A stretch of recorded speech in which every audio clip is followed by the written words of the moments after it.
Why, hello there. You are listening to the Earful Tower podcast. My name is Oliver G. This is a show about Paris.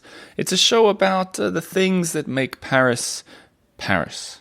So we do food, we do fashion, we do the beautiful streets, we do the monuments. And today we're going to be focusing on food via my guest, Alec Lobrano, who is an influential food critic. I'm sure you've heard of him. He's been on the show before, actually. And he's written a book. But the subject that we're going to be sort of most tackling is the food revolution that's going on in Paris right now. It's very exciting, it's very interesting, and who better to tell us about it than Alec? By way of introduction, though, he's written a book called My Place at the Table, A Recipe for a Delicious Life in Paris. It's really interesting. It's like a memoir. It talks about his sort of shy childhood and how he got into the food world from a very young age, and then it takes us to France and Paris and his job here. Highly recommend it. Check it out. He's going to be doing an event at the Red Wheelbarrow September 30th from 7 till 8 p.m. where he'll be reading from the book, signing books. You can go and meet him. And as for the book itself, don't take my word for it. Food writer Bill Buford said it is a flat-out wonderful read. So that is what you're in for if you get his book, My Place at the Table. I'll be back at the end of this episode to read some mail and have a little bit of a chat. But let's get into the episode. It's pretty cool. We recorded this in one of the suites in the Plaza Athenee, which, if you never heard of it, you maybe seen it. Because I did an Instagram story when I went and visited him there, where he was staying. And someone messaged me on Instagram, oh my God, that's where Sex and the City was shot. Now, look, I don't want to give myself away, as I got no idea about Sex and the City, but it's when the main woman comes to Paris and she checks in sort of average French. They take her up to a room. She's got a really nice room. I watched this bit on YouTube, and she looks out and sees the Eiffel Tower. That's where it almost looks like the same room when we were recording. So you can imagine that you're sitting there, not with Sarah Jessica Parker's character, Carrie Bradshaw. I just looked it up. But with me and Alec Lobrano talking about food in Paris. Enjoy the episode. Here we go. Alec Lobrano. I was going to say welcome, but I've come to you, so I don't know. Thanks for having me. Well, my pleasure. This is crazy because, firstly, I got to tell you a little background story. Coming here now to the Plaza Athenee, is that how you say it? That's right, yeah. I was like, it's really close to where I live. I'll take the scooter. It's been raining the whole way that I was over here. I'm actually drenched. Did you notice that? No, I didn't see that because you're wearing dark clothing. Yeah, I took a wrong turn, ended up on the Champs-Elysees in the pouring rain.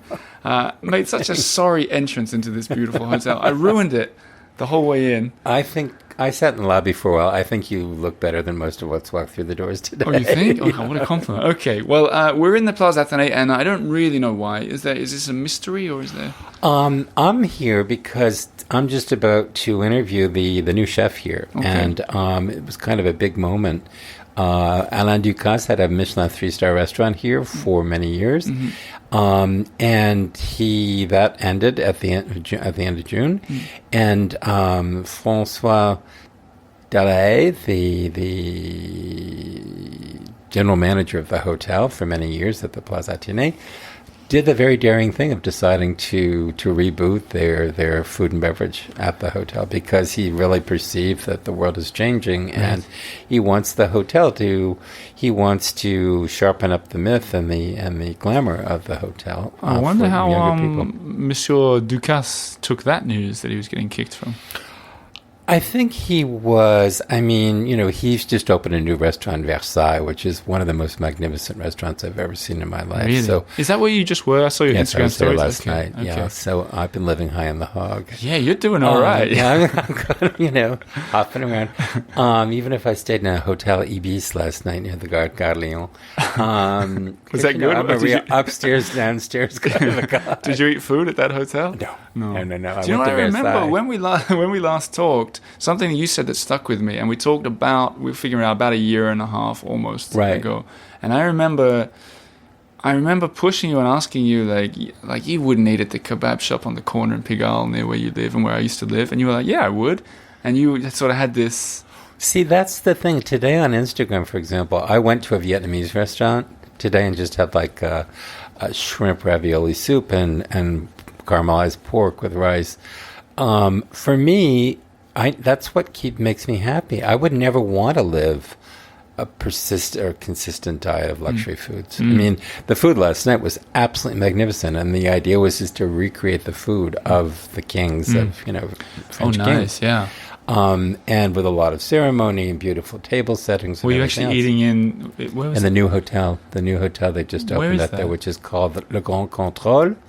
And it used to be the offices of the French Minister of Finance. Okay. So it's right at the very bottom of the huge monumental staircase where the orangerie is. It's just open.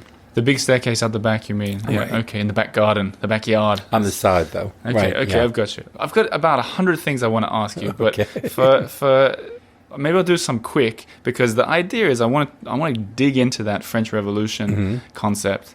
When I say French Revolution, I don't mean at Versailles, I mean of food that's happening now. That's what I want to focus on. But first, Alain Ducasse, did you know he was in a plane crash and he was the only one that survived? Of course, yeah. What a crazy story. He has I've known him for many years, and he's an enormous, and I have huge respect. We're friends. Yeah. I wouldn't say friends, but we have a very amiable relationship. Let's put it this way. If you were crossing paths now on this very street, would he recognize stop and me? chat? Of course. Yeah, okay. Yeah. In French? Of course, always. Yeah, he doesn't like to speak English. No. But, I mean, yes, he lost the Eiffel Tower and he lost the restaurant here. Yeah. But there he is in Versailles in the most magnificent dining room with, crystal and china and silver and magnificent food, and he's doing all right as well. This guy. He is somebody who moves forward. We've all had that experience in our lives. There's no nonstop success in any life. I mean, we all take bumps. What I respect is somebody who's in the public eye like that, who's able to take a major bump, get up, dust themselves off, and go forward. I mean, he's doing all kinds of stuff. We see stories in France of chefs who lose their Michelin stars, who take it so seriously that it's happened. They've killed themselves. They have done, hasn't it? Yeah. So this is like the Michelin star thing is incredibly important. It's hugely important. I'm waiting to see. For example, there's something interesting that's going on in the world. It hasn't happened in France yet. In America, the big food writers, food critics, are no longer giving out stars. Most of them, they've dumped the star system. They feel now that if you, Oliver, want to read about a restaurant to decide if you want to go there, you should read what they have to say and draw your own conclusions. Yeah. That the star system is too arbitrary.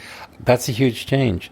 Michelin has really had an enormous amount of power over the landscape of French gastronomy ever since it was created as a promotional vehicle to sell more tires, a century ago. Yeah. And, now they own Le Fooding, which was originally the revolutionary food guide, which is 20 years old now. Yeah. Michelin bought them. Now they own a couple of different restaurant reservation platforms, too. And, from a business point of view, mixing all these things together is smart.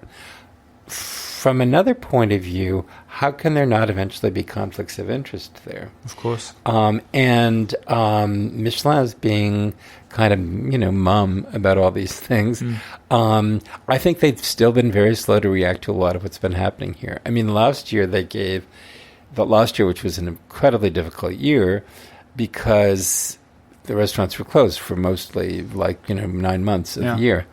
But they made some smart calls. They gave a star to Maurice Sacco. I don't know if you've heard about him, but he's a Franco-Malian chef. He's 27 or 28. He opened a restaurant in Montparnasse last September. He was open for 3 weeks, and then, boom, the second lockdown occurs. And, they're smart. They're starting to gun for new talent because they know that that's what's making the world go round. Is this part of the same food revolution that we're talking about now? Very much so. Okay, so before we get deeper into that, because I'm no expert on French food. When a famous chef like Monsieur Ducasse or any one of them, they have these restaurants, in my head, the chef has to be at the restaurant. And if this guy's got 10 restaurants, how is he, what's the deal? Well, it's like being the general of an army. If you train, there has to be a head of command. There has to be somebody who's the strategic head of the entire operation. Yeah. And you form your generals and your lieutenants and everybody else, and they understand your style, and they take your direction, and there's a system of creative and professional confidence that is transmitted from the top down through the ranks. Ducasse has, he's trained dozens of the best chefs in France. And then those chefs go open their own restaurants eventually? Well, that's just it. And he's been generous with that. He always puts his trainee chefs forward. He promotes them ceaselessly. He's also somebody who helps other chefs when they fall down. Yeah. He's doing a project this fall that's interesting. He's doing a project with Albert Adria from Spain, the brother of Ferran Adria, who was the most famous Spanish chef of the century. And they just gone out of business in Barcelona. So Ducasse swooped in and said, come to Paris. Let's do a special showcase. Come spend 100 nights in Paris. This starts in November, I think, 400 nights at Les Ombres, which is near the Eiffel Tower. Mm-hmm. And it's one chef helping another, so there's and that's what happened in an army. I hate the military's analogies, but there is some truth in them. That's just the way that it works in a kitchen. Thank you for clearing that up for me. Okay. Let's get back to this food revolution. There might be people sitting at home saying, oh my goodness me, I hope nothing changes with the way that food works in France. I love French food. You obviously love French food, and you have for a long time. Should people be worried, or is this things are getting exciting? Well, it'll be fascinating tonight, Oliver, to try the food of Jean Imbert, who's the young chef who's just taken over one of the most legendary restaurants in Paris, which is the Le Relais Plaza, a very super ultra glamorous Art Deco brasserie downstairs, opened in 1936. And so this institution of, Parisian life is suddenly being piloted by a new chef. I was looking at the menu a few minutes ago, and he has a stuffed tomato with rice pilaf, which is a really homey French dish. I think that's terrific. I think that's really fun. Mm. Again, I'm a upstairs, downstairs kind of a guy. Maybe those nursery food things, comfort food things, why not bring them into a glamorous setting? Yeah. It'll be very, very, very interesting to see what happens. I think that bistro food, traditional bistro food, which is what a lot of the world thinks of as French food, is going to survive because tell us what you mean by that. Like beef bourguignon, or in English sometimes you see it called beef burgundy. It's beef braised in wine.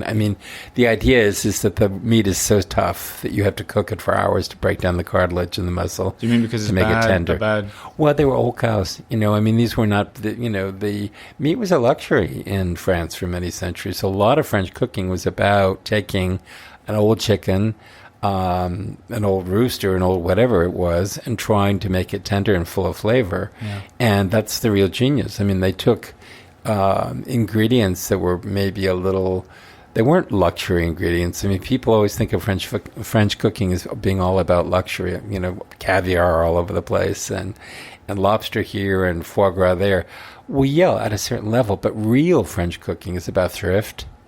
And the genius of French cooking for me will always be about that idea of thrift and creating flavor from very, very homely ingredients, like potatoes, for example. Yeah. Here's a question for you. For people who come to Paris, and maybe on a budget, maybe they're not going to come to this place where we're staying. I don't think they will. So someone on a budget, or maybe they're traveling a lot, they want to just go for a typical meal in Paris and get typical French food. Is there an easy way for them to pick one out on site? I think these days it's better to do a little bit of research. I wouldn't do... I look at crowdsourced stuff like TripAdvisor and the Yelp and that stuff out of curiosity. I wouldn't rely on it because if I was coming to Paris, I would want to have every meal be spectacular. I think that they're fantastic bloggers. I think they're great websites. I think guidebooks have seen their day because by the time they're printed, they're out of date. But the Substack, the new publishing program now, is a great place to look for that. Paris has some really, really, really great English language food people here. I mean, there's, David Leibovitz, who's a friend, is here. Lindsay Tremuta is here. There's some really smart, really talented people writing about food in Paris right now. So there are a lot of great outlets for it, and Time Out is good. Le Fooding also publishes. Le Fooding is a younger French food guide. Mm-hmm. Their website is in English, as well as in French. Is this also part of this kind of revolution? The fact that the internet's, like Instagram, you see very chefs. Much so. Yeah, absolutely. The guy, the pâtissier at Le Maurice, Monsieur Grolet, I think his name is. Cédric Grolet. Yeah, he's got a mega following, and I wonder how much that's bringing in the customers. Well, this is one reason why the change happened here at the Plaza Athenee, because Instagram's everything. I mean, as I was talking to a chef a little while ago, and he said, what happens now is people look and they see, oh wow, Beyonce had dinner at Septime when she was in Paris. That's where I want to go. I mean, the influence of social media is absolutely massive. Yeah. Did these people know what the food's going to be like? No, but because there's been this conflation of restaurants and nightlife, restaurants are where everything happened now. You want to be in the big room with all the buzz. You want to see, it's for people watching. It's to maybe meet other people. It's to listen to music. It's not just to eat. Restaurants are emerging as a completely different institution. And that's why we were talking about this French Revolution. The restaurant is taking on a social function that used to happen in discos or in clubs and stuff like that. There are very few of those left. People are too busy, whatever. Now it's like a one-stop address for the night. We're going to have dinner here, and we're going to hang out here. We're going to listen to music. We might dance. We want to get up and go over and stand at a bar. I want to meet that beautiful young woman who's been sitting over at the bar by herself for 5 minutes, or that really good-looking guy, or whatever. People don't want it to be static. So everything is up for grabs now. Everything is changing. Does that mean that you're also seeing, and it's hard to answer this when things are still opening up, I guess, but even the layout of restaurants are changing? Very much so. Yeah. Because, for example, there are different table formats now. Counter dining is really popular because if you're at a counter, first of all, say you went out for a meal by yourself. Yep. Just because you wanted to, or your wife went to bed early, you had a fight, whatever. You talk to the people sitting next to you. It becomes social. And more people, the Western world anyway, is more single than it's ever been. Big cities of the world are filled with single people. It's nice to offer them a place to sit. If you travel on business, you're single, usually alone. Then there are great big tables, so you can go out with your posse or your gang of friends, and everybody can sit there. You can be there 20 people at the table and get up and change and go and sit here, and you want to go over and talk to your friend who's at that end of the table and stuff. Then there are high tops, these high tables. And the idea of that, I think that's a psychological cue, which is, don't worry, you're not going to be stuck at the table for hours. If you want to get up and go talk to somebody else, it's this idea of setting the meal free.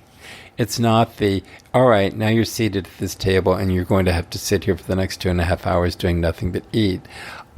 So many of the new places in Paris are offering, within the same dining space, they're offering different configurations of how to have a meal, eating the same food, cooked by the same person. And a lot of the most interesting young chefs, like Maurice Sacco, his restaurant Mosuke in Montparnasse is like that. I think that's where it's going. I think that's really what's happening. You came to Paris, it was like 30 years ago? Yeah. Yeah. What did it look like then? It was just 1, 2, 1, 2. It was a pyramid. The pyramid was the top of the pyramid were these really formal places. 3 stars, it was the Michelin pyramid Michelin built. The 3 stars, 2 stars, the 1 stars were business restaurants mostly, or wedding anniversary restaurants. Then there were the bistros. Brasseries were the fun places where you'd go with friends on Sunday night after a movie or whatever. And brasseries I love brasseries, always have, always will, because they're big. they're big, they're pageants of metropolitan life. They're fun. They're fascinating. I mean, that giant room, and there's always something going on, and somebody's walking by, and the waiters are scurrying by with trays of oysters and it's stuff. It's a show. I remember you describing that as. I remember last time we talked when you were on the show. No, but I remember. Sometimes I have a guest on this show who, when the episode finishes, I immediately like. I want to have them on the show again. Like, you left things with me. I remember. You just described it so well, and then obviously you know what you're talking about, but you elucidated it so well for us. Oh, thank you. But that brings us to the exciting news that you have a book out, My Place at the Table. It's been out for a little while. It was published on June 1st. The pub date was delayed because of COVID. Yeah. Everything was pushed back. I said there's no point in launching a book which chronicles my gastronomic coming-of-age story, going from being a very shy boy in the suburbs of Connecticut to somehow or another, rather the most unlikely of things of all, to being a very well-known food writer and food critic in Paris, of all places. Right before my dad died, when we were walking on a beach in Florida and walking along, and I told him that I'd just gotten this great job at Gourmet magazine, which was then the best food magazine in America, as the Paris editor. And he sort of, looked at me quizzically, and he said, well, I guess that's good news. And I said, it is actually really good news, Dad. And he said, I never would have thought that of my 4 children, you'd be the one that had the buccaneer life, the one that, he said, you keep throwing yourself out windows, And so, the book came out, and it's the story. I decided to write it now because there's this sort of plentitude of realizing when you set out on a voyage with an unknown destination, no one's going to tell you when you've arrived. Suddenly I realized I had gotten to where it was that I wanted to get to without even knowing where I was going. And reaching that place is this feeling of accomplishment and pride, and also it's a letting go, because it's like I've tried so hard for so long to accomplish this, and blank, blank, blank, blank. I did. I made this happen. So it's, I don't call it a memoir. I think memoirs are kind of like, old ladies in short skirts. I mean, I don't want to, I hate that term. I don't even like the word memoir. I don't know. The sound of it. No, I don't even like the sound of the word. It's like cobwebs and dust. Even though I know it's a French word, but in English it sounds weird, like memoir. It sounds pretentious and petty, and it's not generous. It's certainly not sexy. No, it's not a memoir. It's a coming-of-age story. It's not a memoir. I've, as I said to you, I've read the first half of it. Having a baby in one arm makes it harder to read any book. Especially, I've got the hardback version, so it's even right. If you had a Kindle, but it's great. It's really interesting, and I don't know if you get more into the story of your dad later in the book. But it's interesting to me that you told me that he said that to you on that beach, because it sounded like when you were young that he was quite tough on you. My dad was very tough on me. I mean, I think that. The incubus of my career happened. I think you probably read this far. Trip to Mexico? Right. What, by the way, okay, let's talk about that for a second. How old were you? Like 10 or something? I was 12? 11. Okay. That's insane. Yeah, I know. So I'm reading it. I'm Australian. I don't think we do that stuff in Australia. When I was 10, is it normal in the States, or even when you were 10, to send? Hang on, for the people that don't know, essentially, as I mean, you can tell it better than I can. Right. But your parents are like, he's a little weird. Let's put him on a bus trip that'll. Well, what happened was, I was shy, shading to effeminate. I was really bookish, and this was to toughen me up. Yeah, this was like, oh my God, my eldest son is not, he's not coming home from school with his ankles his shins all kicked up from playing football. But they wouldn't have even suspected that you might be gay, right? I don't think they thought that far through. The idea was, it drove my father crazy that I was always reading, because I read constantly. What interested me as a kid, I was interested by archaeology. I was always reading. I was interested by plants and food. So I was sent on 2-month camping trip that started in Philadelphia. We drove all the way across America, then down through the Southwest into Mexico. It was 12 boys, 10 of whom were 16, and then there was me and Tiny Rosen from Brooklyn, New York, who became friends. And every night when we stopped, because we camped out every single night, we slept in sleeping bags under the stars every night for 2 months, which was amazing for a kid from the suburban Connecticut. The others would play Frisbee, but I had a little diary that someone had given me, and I would walk off, go down by the river or climb up in a tree or whatever, and I'd just write down what we'd done all day long. Because I was thinking about, as I was reading it, it's weird to read, and I'm sure you got this as well, it's weird to read books written by people you know, because you feel like, and I get this a lot with the podcast, we've talked before, like, and so I feel like it's harder to distance yourself from the book as the reader, because I'm thinking, well, I know this guy. Exactly, sure. But I was thinking a lot about how you must have written a lot, what was happening as a 10-year-old, 11-year-old in those diaries, because it's so crisp and like no one can remember that kind of stuff. I still have one of those little diaries. I found my mom had it in her drawer.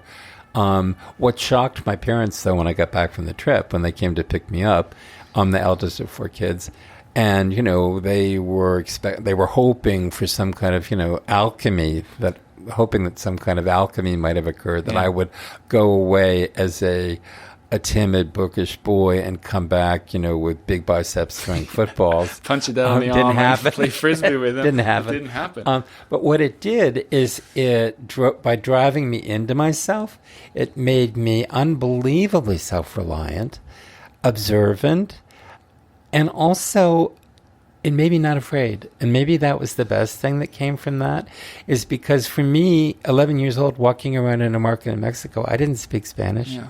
And there were times on this trip when we had, most of the time, the camp counselors cooked for us, but occasionally we had free meals, which meant that you were on your own and had to go to a restaurant. So there I was going into like a dusty cafe in West Texas, and sitting by myself on a stool at a counter, and people would look at me and say, are you lost? Yeah. And I'd say, no, I'm just hungry. You know what's cool? Besides the fact that someone's probably listening to this right now in West Texas in a dusty cafe, hello to you, right in if that's happening. But what's cool, and obviously this is surely why you devoted a chapter of the book to that, is that that's clearly the catalyst to who you became today. Exactly. Foreign country, tasting food, then you're sending postcards back to your family to their surprise about food, but now you're doing it for the world. That's why it was, I was given the gift. I didn't see it then. I didn't realize that I had found the grail of the life that I would eventually go on and lead. And I didn't realize that for a long time because I worked at book publishing in New York. I moved to Paris, improbably cast as a fashion writer, just to get here. I took a job for which I had no aptitude whatsoever. That's the way to do it. Yeah, it was the big fake. Yeah, fake. And I did a pretty good job for the fake. And I learned a lot. I mean, fashion is fascinating. I'm not slagging it off. It's a reflection of life as much as food is. But it was, I think, when you set out on a journey like this, most people never go away from home. If you move to a foreign country, when I came here, my French was crap. I didn't know anybody. The office I worked in was a snake pit. So I just, you're building a life from scratch. And you're building a life in a completely new culture where the manners are different and everything is, every lost thing is different. And so I had, and I talk about them in my book, I had a lot of teachers and tutors and people who showed me the way. And I wanted to write the book because I wanted to acknowledge them, but also like any pilgrim, it was like a pilgrimage of some kind or another. You go on the pilgrimage in source in some kind of search of enlightenment, of some revelation of some kind or another, and then you share it with people. You don't have some sudden awakening someplace and keep it to yourself. I always remember when I first moved into my apartment in the Rue du Bac, which was next door to the convent of the Miraculous Medallion. And I asked... Exactly what you're talking, yep. You know exactly what that is. Yep. And I said to somebody one day, well, what was the miraculous medallion? And this woman said to me very, crossly, because of course you should know this. And I said, well, I don't. She said that some woman was hoeing in her garden of carrots and found a gold medal of the Virgin. And this was such a miraculous thing that they built this. And I'm sort of sitting there thinking, well, maybe somebody just dropped it. But I mean, faith comes in many different flavors, and it's all good. Yeah, and and I realize we're running out of time, and I want to make sure we get your book in properly. There's also a heck of a lot of food in it. If there's anyone out there who's even remotely interested in food or French food, it's quite a journey of your sort of discovery of it and learning to. I mean, it sounds like since the age of 10, you were already stepping outside of your boundaries for eating foreign foods. And Still am, Oliver. Yeah. So, and I don't want you to give away the end of the book, but there's plenty of deep dives into it. I understand the second half of the book, which I haven't read, is getting into the sort of as you became a food writer. And I do. I follow my career. I also follow the, my development. My own life, I mean, finding love, finally letting go of a deep, dark secret, coming to term, self-acceptance. And, for me, the pyramid or the peak of what I've done was when I worked for a while as the restaurant critic for the Les Echos, which is the French business newspaper, like the Wall Street Journal or the Financial Times. And I did that. They hired me to write about French food in French for them, the French, but I'm American. And it was a very controversial thing that they did. And it was one of the hardest things that I've ever done because humor is so important to me. Wit and humor is so important in writing whatever the subject is. It's very hard to convey that into French. It is for me anyway. And it was so important for me because I want food writing should be entertainment. It should not become too serious. If it's too serious, people throw they close the book, throw the magazine across the room, whatever. It's there to be entertaining, enlightening, and it's there. It should be there to share. So I was trying to do that with the French. It was a pretty amazing experience, And to hear the full story, everybody, you need to get a copy of the book. My Place at the Table? My Place at the Table, a recipe for a delicious life in Paris. There you go. And I'll be linking to that in the show notes everywhere. If you just scroll down on whatever you're listening to, there'll be a link so that you can find it. And it occurs to me that you need to get in touch, or someone needs to get in touch with someone at Netflix. Forget Emily in Paris. We need Alec in Paris. Do you know that's a great idea, Oliver? Also, we should, I don't know if we're doing this now, but anybody who wants to buy the book or meet me should come to the event at the Red Wheelbarrow on September 30th. September 30th. We're doing from 7 to 8. There'll be a reading from the book. At Penelope's delightful bookstore across from the Luxembourg Gardens. Perfect. I'll see you there, I think. I hope so. I'll be around. She's a friend of the show, Penelope. Shout out Penelope if you are listening. Red Wheelbarrow by the Luxembourg Gardens. Alec, thanks so much for having me in the suite and sharing your story with me. Well, my pleasure, Oliver, always. So there you have it, Alec Lobrano. You can get his book anywhere they sell books by the look of it. Otherwise, you can follow him, Alec Lobrano, on Instagram. Thousands of people are following him there. His everyday adventures in Paris. And don't forget, he'll be doing the event on the 30th of September at the Red Wheelbarrow. So, I said at the start that I'd read out a message that came in. Here's one that I thought was pretty... I haven't been ducking into the reviews lately, but this was a particularly nice one from Nick R., and I particularly like it because it's from the Philippines. I don't think I've ever got a review from the Philippines, or at least not many. And I don't know if it's a man or a woman. Nick. It could be Monique or Dominique. I'll keep it genderless for now, but they say fun and interesting stuff. 5 stars. I quite enjoy listening to the Eiffel Tower of Paris, and imagine my delight when you started the podcast about Sweden too. So they're referring to the Eiffel Sweden, which I did one season of, just sort of test the waters and see if you guys were interested in it. It continues, You and Lena, referring to my wife there, you are a fun duo and your guests are quite interesting. I'm a doctor, inundated by COVID cases, so your podcast gives me a few minutes of vicarious travel to Paris and Sweden, which is a great respite. Thank you for your entertaining podcast. I can't stop smiling. From Dr. Neek in Philippines. I appreciate that review, and I'm sure everybody appreciates your hard work in the hospitals of Philippines. So thank you very much. In other news, everybody, I have never met so many of you listeners, probably ever, in 1 week, randomly. It almost feels like it's planned. Like, even when I'm out with friends or with, meeting other listeners or meeting guests or something, I'm bumping into you guys. And I can only imagine it's because France has opened the borders once again to Americans that you've all come here.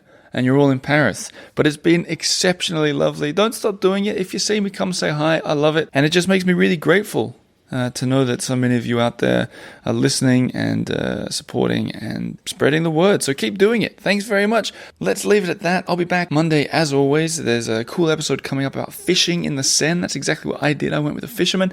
I've got another cool chef on the show too. And I've got me and Lena telling the story about something amazing that we did recently. So, spread the word. That's all I can ask. And if you're a Patreon supporter, all the better, because you're helping make this thing happen. Merci beaucoup to all of you, and I'll talk to you again next week. Au revoir.